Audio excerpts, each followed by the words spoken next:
पिछले 2 दिनों में हमने चंडीगढ़ से अपनी dream Spiti circuit cycling expedition की शुरुआत की। हिमालयन एक्सप्रेसवे की कठिन चढ़ाइयाँ, हिमाचल की खूबसूरत एप्पल वैली, चैल का शक्कर पिज्ज़ा, ऐतिहासिक हिंदुस्तान तिब्बत रोड और सियाराम के सिड्डू हर दिन हमें हमारी मंजिल के और करीब ले जा रहा है। धीरे धीरे हम बढ़ रहे हैं स्पीति वैली, चिचम ब्रिज, प्राचीन मोनेस्ट्रीज, विश्व प्रसिद्ध चंद्रताल लेक और बातल में चाचा चाची के ढाबे की तरफ। आज से शुरू होने वाला है इस पूरी यात्रा का सबसे रोमांचक हिस्सा।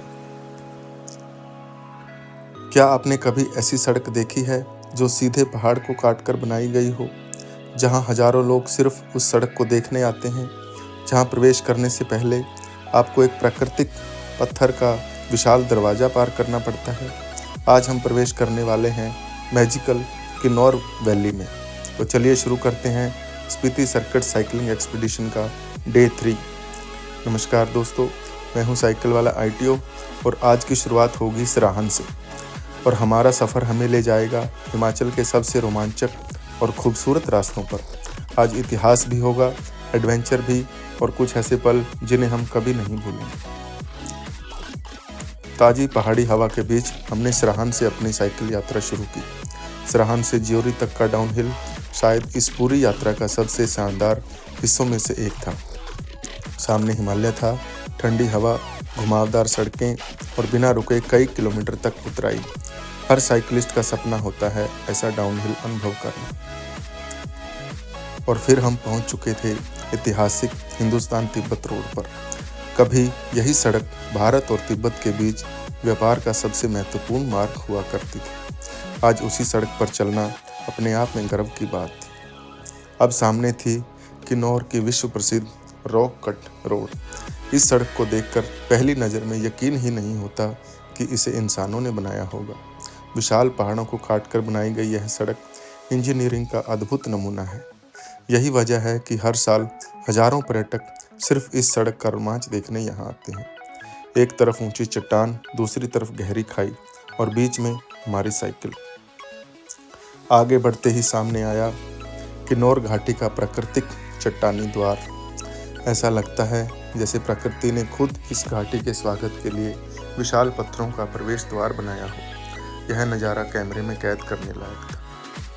इसके बाद हम पहुंचे प्रसिद्ध तरंडा माता मंदिर।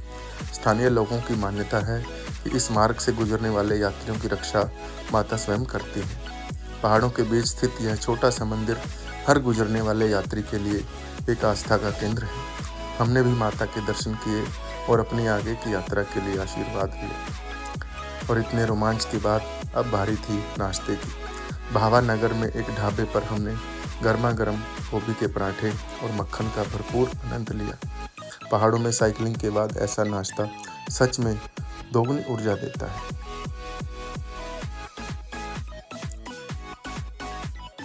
और नाश्ते के बाद शुरू हुई हमारी आगे की यात्रा। अब हर किलोमीटर हमें स्पीति के और करीब ले जा रहा था। और रास्ते में हमारी मुलाकात हुई एक और साइकिलिस्ट से। ये थे मिस्टर तोमर, जो राजस्थान से लेह तक की लंबी साइकिलिंग यात्रा पर निकले थे, वो भी स्पीति के रास्ते और अपनी सिंपल नीलम साइकिल पर। उनकी कहानी सुनकर एक बात समझ में आई कि सपने उम्र और साधन नहीं देखते, बस हिम्मत चाहिए उन्हें पूरा करने की। उनसे मिलना हमारे लिए बेहद प्रेरणादायी रहा।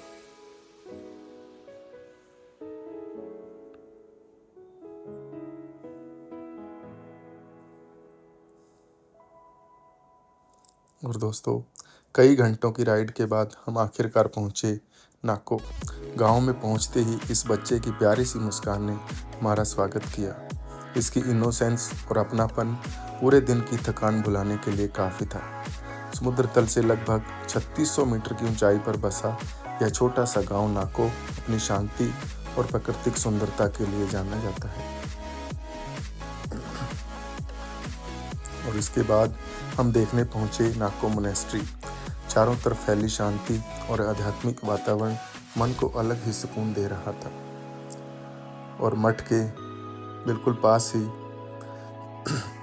कुछ बुजुर्ग धूप सेकते हुए मिले। हमने उनसे बातें की, थोड़ा हंसी मजाक भी हुआ और कुछ बेहद प्यारे पल कैमरे में कैद हो गए। यही छोटी छोटी मुलाकातें किसी भी यात्रा को खास बना देती हैं।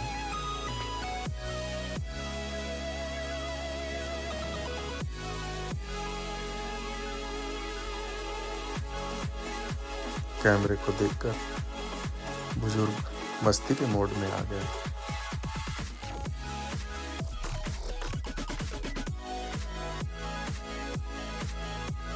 आहा,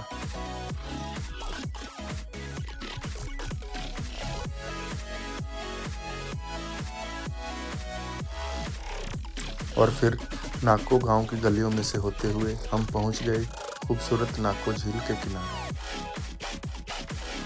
शांत पानी, चारों तरफ पहाड़ और ठंडी हवा, पूरा दिन जैसे इसी पल के लिए था। दोस्तों, आज का दिन रोमांच, इतिहास, प्रकृति और रिश्तों से भरपूर रहा। सराहन से निकलकर हमने लगभग 65 किलोमीटर की साइकिलिंग की और बाकी की यात्रा अपनी गाड़ी से। हर दिन की तरह आज भी हिमालय ने हमें बहुत कुछ नया सिखाया, लेकिन असली रोमांच अभी बाकी है। अगर आपको भी ऐसे एडवेंचर, हिमालय और साइकिलिंग पसंद है तो इस वीडियो को लाइक करिए, और अगर आपने अभी तक चैनल को सब्सक्राइब नहीं किया है तो अभी कर लीजिए, क्योंकि अगले एपिसोड में हम स्पीति की और भी ऊंचाइयों की तरफ बढ़ेंगे। मिलते हैं डे 4 में, तब तक के लिए keep cycling. Thank you very much.